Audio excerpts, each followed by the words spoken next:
Baik, terima kasih atas kesempatan yang telah diberikan kepada kami.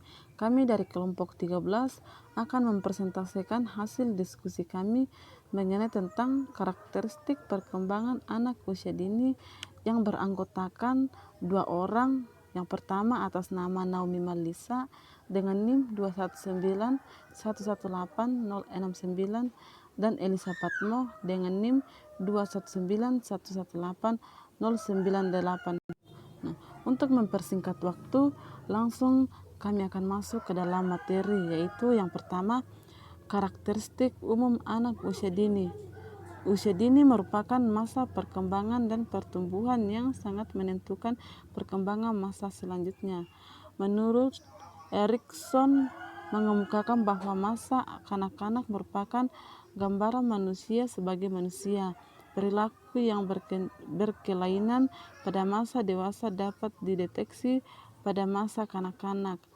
Yang kedua, menurut Erich Fromm mengemukakan bahwa orang yang berkemungkinan menjadi neurotik adalah orang yang pernah mengalami kesulitan-kesulitan dalam taraf yang serius, terutama disebabkan oleh pengalaman pada masa kanak-kanak.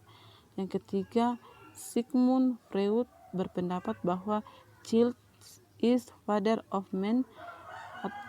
Anak-anak adalah anak dari manusia, yang artinya masa anak-anak sangat berpengaruh terhadap perkembangan kepribadian masa dewasa seseorang. Selanjutnya itu secara umum karakteristik atau sifat manusia usia anak dini menurut M. Solehuddin dan Ihad Hatima dalam M. Ali ada 12 karakteristik, yaitu yang pertama, unik, artinya setiap anak memiliki sifat yang berbeda-beda.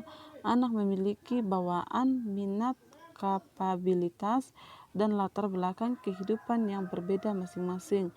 Yang kedua, egonestris, artinya anak cenderung melihat dan memahami sesuatu dari sudut pandang dan kepentingannya sendiri. Bagi seseorang anak, sesuatu itu sangat penting apabila berkaitan dengan dirinya. Yang ketiga, aktif dan energik, yang artinya seorang anak senang melakukan berbagai aktivitas. Dan yang berikut yaitu rasa ingin tahu yang kuat dan antusias terhadap banyak hal, artinya seorang anak cenderung banyak memperhatikan, membicarakan, dan mempertanyakan berbagai hal yang sempat dilihat dan didengarnya, terutama terhadap hal yang baru. Yang berikut yaitu eksploratif dan berjiwa petualang, yang artinya seorang anak memiliki dorongan rasa ingin tahu yang kuat dan senang dalam menjelajah, mencoba, dan mempelajari hal-hal yang baru. Yang berikut spontan, yang artinya perilaku yang ditampilkan seseorang anak relatif asli dan tidak ditutupi sehingga merefleksikan apa yang ada di dalam perasaan dan pikirannya. Ketika dia merasa jengkel, dia akan marah, dan ketika ada yang membuatnya sedih, dia akan menangis, dan ketika merasa gembira, dia akan memperlihatkan wajah yang ceria. Yang berikut yaitu senang dan kaya dengan fantasi, yang artinya seorang anak senang dengan hal-hal yang bersifat imajinatif. Yang berikut masih muda, frustasi, yang artinya seorang anak akan merasa frustasi ketika menghadapi sesuatu yang tidak memuaskan. Perilaku seperti ini terkait dengan sifat egosentrisme yang kuat, spontanitasnya yang masih tinggi, dan rasa empatinya yang relatif terbatas. Yang berikut masih kurang pertimbangan dalam melakukan sesuatu, yang artinya sesuai dengan perkembangan cara berpikirnya, anak belum memiliki rasa pertimbangan yang matang, termasuk yang berkaitan dengan hal-hal yang membayangkan bagi dirinya maupun orang lain. Yang berikut daya perhatian yang pendek, artinya seorang anak lazimnya memiliki daya perhatian yang pendek kecuali terhadap hal-hal yang secara intrinsik menarik dan menyenangkan. Yang berikut bergairah untuk belajar dan banyak belajar dari pengalaman, yang artinya seorang anak senang dalam melakukan aktivitas yang membuat perubahan pada tingkah lakunya. Ia senang mencari tahu tentang berbagai hal, mempraktikkan berbagai kemampuan dan keterampilan, serta mengembangkan konsep dan keterampilan baru. Yang berikut semakin menunjukkan minat terhadap teman, yang artinya seiring dengan bertemannya usia dan pengalaman sosial seorang anak, maka ia semakin minat terhadap orang lain. Yolan dan Einstein mengemukakan karakteristik perkembangan anak usia dini, yaitu yang pertama fisik, di mana usia 1-3 tahun, yaitu yang pertama sangat aktif, kedua belajar bergerak, yang ketiga belajar lari, memanjat, makan sendiri, bermain bola dan menggaruk, dan yang ketiga belajar kebiasaan ke toilet. Usia persekolahan, yang pertama sangat aktif, yang kedua dapat mengordinasikan mata dan tangan, yang ketiga melempar, menangkap, loncat, meloncat, menggambar dan menulis, dan yang ketiga itu dapat belajar terhadap keterampilan tangan sederhana. Yang kedua yaitu mental, di mana usia 1-3 tahun perkembangan bahwa dari menangis ke berbicara, belajar konsep-konsep seperti warna, satu dan banyak, yang memandang benda sebagai sesuatu yang dapat berperilaku. Usia persekolahan atau egosentris, belum memahami pandangan atau perasaan orang lain. Perkembangan bahasa, dapat berbicara dalam bentuk kalimat, perbendaharaan bahasanya sudah bertambah banyak dan sangat tertarik dengan kisah-kisah dan memiliki kesulitan untuk berpikir abstrak. Yang ketiga yaitu sosial, di mana usia 1-3 tahun mulai senang bermain di luar rumah dan menyenangi anak-anak yang lain, tetapi belum bisa bermain dengan mereka. Usia persekolahan mulai menghormati otoritas, sudah dapat mengikuti aturan dan sudah dapat berteman meskipun belum mempunyai teman yang tepat. Yang keempat yaitu emosional, di mana usia 1-3 tahun dapat merespon terhadap kasih sayang dan persetujuan dan masih bergantung kepada orang tua. Usia persekolahan dapat meresponkan terhadap kasih sayang dan persetujuan, mulai memperhatikan tipe-tipe orang, baik yang terkait dengan jenis kelamin, peranan, maupun kemampuannya, dan dapat merespon kegiatan rutin yang baik.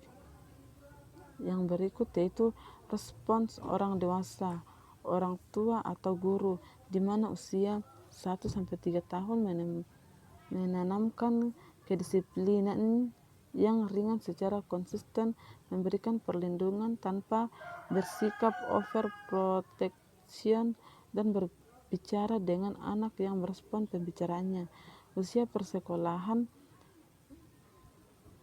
menanamkan sikap tanggung jawab dan independen, menjawab pertanyaan anak dan memberikan berbagai objek fisik untuk dieksplorasi. Balitak Diknas mengemukakan karakteristik setiap aspek perkembangan bagi anak usia dini, yaitu yang pertama fisik, di mana berusia 0-12 bulan, motorik halus, yaitu memegang, mengambil dan melempar benda dan bertepuk tangan. Motorik kasar, yaitu mengangkat kepala, membalikkan badan dan merangkak.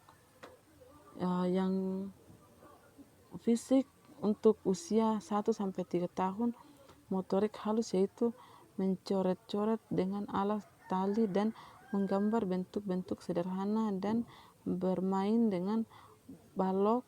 Motorik kasar, yaitu dapat berjalan dengan lancar dan mencoba memanjat ketinggian. Di usia 4-6 tahun, motorik halus, yaitu dapat mengurus sendiri, belajar menggunting dan menjahit sederhana. Motorik kasar yaitu berlari dengan cepat, naik tangan dan melompat di tempat. Bahasa di usia 0-12 bulan yaitu menangis, mengoceh, dan bereaksi ketika namanya dipanggil. Di usia 1-3 tahun, mengucapkan kalimat terdiri dari 2 kata, dapat menggunakan bahasa isyarat dengan mengerti perintah sederhana dan dapat menyebutkan namanya sendiri. Di usia 4-6 tahun, menyebutkan nama, jenis kelamin, umur, dan alamat rumahnya, berbicara lancar dengan kalimat sederhana dan senang mendengarkan dan membicarakan kembali cerita sederhana. Yang berikut kognitif atau daya cipta. Di usia 0-12 bulan, mengamati mainan, mengenal dan membedakan wajah ibu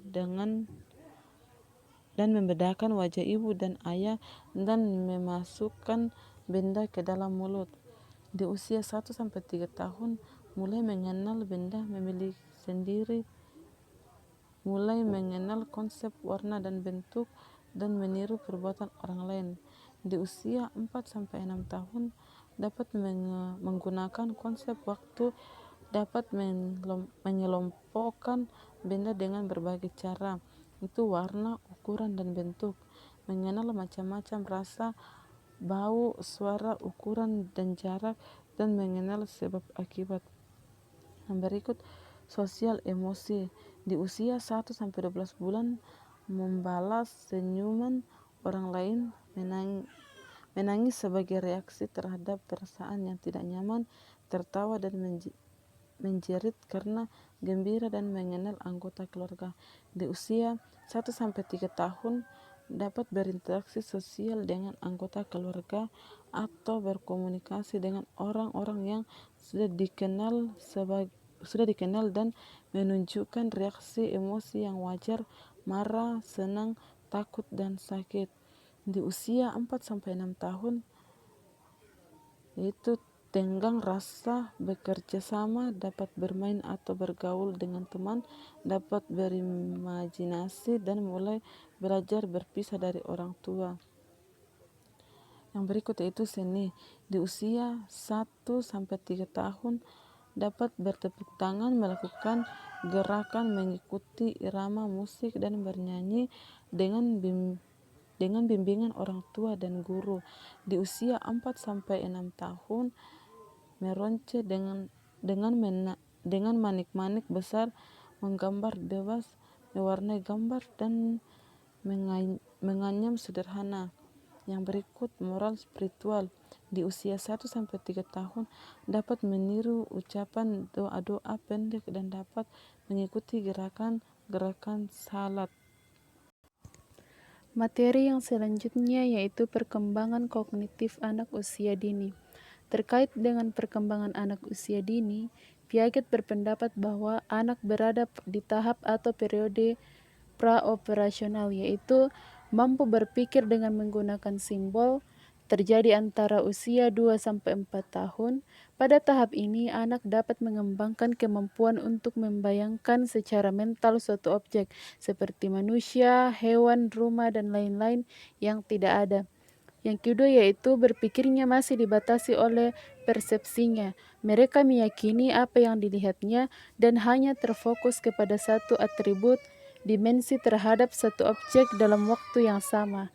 Cara berpikir mereka bersifat memusat. Yang ketiga yaitu berpikirnya masih kaku, belum fleksibel. Cara berpikirnya berfokus pada keadaan awal atau akhir dari suatu transformasi atau perubahan, bukan pada transformasinya itu sendiri yang mengantarai keadaan tersebut. Yang keempat yaitu dapat mengelompokkan sesuatu berdasarkan satu dimensi seperti kesamaan warna, bentuk, dan ukuran. Yang kelima yaitu cara berpikirnya masih egosentrisme, yaitu ketidakmampuan untuk membedakan antara perspektif sendiri dengan perspektif orang lain. Materi yang selanjutnya yaitu upaya memfasilitasi perkembangan anak usia dini. Ada beberapa upaya yang perlu diperhatikan atau dilakukan oleh orang tua atau guru dalam membimbing dan memfasilitasi perkembangan potensi anak secara optimal, yaitu yang pertama potensi fisik. aspek kesehatan motorik dan pemahaman tentang fungsi dan bagian tubuh. Upaya pengembangan yang dapat dilakukan yaitu mengembangkan pemahaman dan sikap positif terhadap kondisi fisiknya, menyediakan sarana dan bermain atau berolahraga seperti jungkitan, perosotan, dan bak pasir. Yang ketiga yaitu melatih olahraga seperti senam dan keterampilan seperti menari, melipat, dan menggunting. Yang keempat yaitu menjelaskan bagian-bagian dan fungsi tubuh dan menjelaskan keterbatasan tubuh. Yang kedua yaitu potensi intelektual atau kecerdasan, aspek keterbatasan, kreativitas, daya pikir, dan daya cipta. Upaya pengembangannya yaitu memberi contoh atau mendorong anak untuk gemar membaca, mengenalkan lingkungan atau menstimulasi anak dengan berbagai informasi yang berada dalam lingkungannya seperti lingkungan sosial, alam, transportasi, alat-alat, dan komunikasi. Mengenalkan angka, huruf, dan bangunan geometri seperti segitiga, segi empat, kubus, dan trapesium. Melatih anak untuk belajar berpikir sebab akibat, membiasakan anak untuk berani mengungkapkan ide, gagasan, atau mengajukan pertanyaan, mendorong kemandirian anak untuk melakukan tugas atau pekerjaannya sendiri seperti mengerjakan PR. Yang ketiga yaitu potensi emosi, aspek kecerdasan emosional.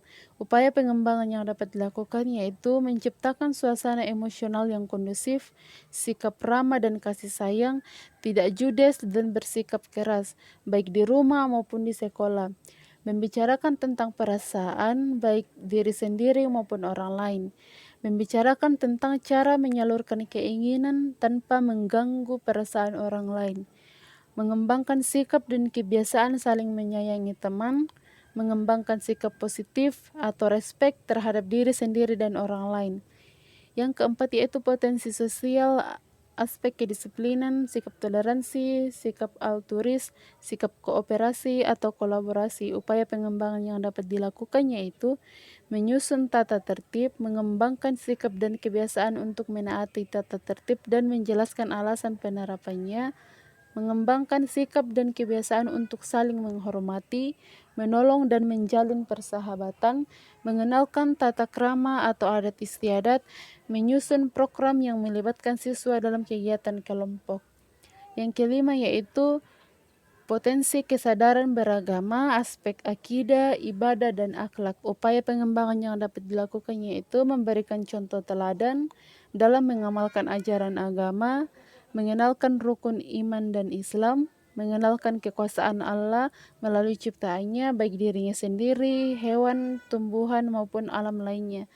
Mengajarkan cara berwudu, mengajarkan bacaan dan gerakan sholat, membiasakan anak untuk melakukan sholat, dan mengembangkan sikap toleran terhadap teman yang menganut agama lain. Terima kasih, itulah sekian materi yang dapat kami sampaikan dari kelompok 13. Jika ada kesalahan kata atau ucapan, mohon dimaafkan. Sekian dan terima kasih.